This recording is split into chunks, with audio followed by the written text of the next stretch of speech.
দর্শক, আজ টি-10 লিগে রয়্যাল চ্যাম্পসের বিপক্ষে একের পর এক ছক্কা হাঁকিয়েছেন সাইফ হাসান। দেখিয়েছেন তার ব্যাটিং কারিশমা। একের পর এক ছক্কা হাঁকিয়ে প্রতিপক্ষ বলারকে তাক লাগিয়ে দেন সাইফ। ব্যাট হাতে করেছেন অবিশ্বাস্য এক ইতিহাস।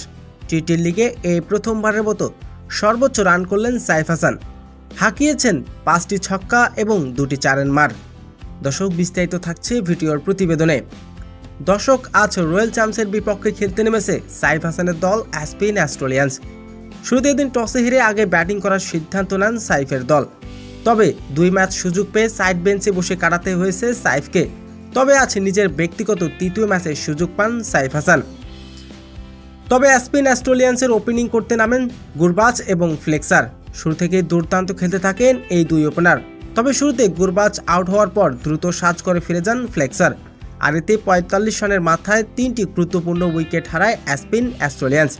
এরপর পঞ্চম ব্যাটসম্যান হিসেবে ক্রিজে আসেন বাংলাদেশের অধীয়মান hard hitter batsman Saif Hasan. মাঠে নেমে শুরু করে দেন 4 ছক্কার ঝড়। হাঁকিয়েছেন একের পর এক ছক্কা হাঁকিয়ে রীতিমতো তাক লাগিয়ে দিয়েছেন প্রতিপক্ষ বলারকে। দেখিয়েছেন তার ব্যাটিং কারিশমা। সাইফ হাসান খেলেছেন মাত্র 25 বল, করেছেন 60 রান। সেই 60 রানের ইনিংসে ছিল 5টি ছক্কা এবং 3টি চারের মার।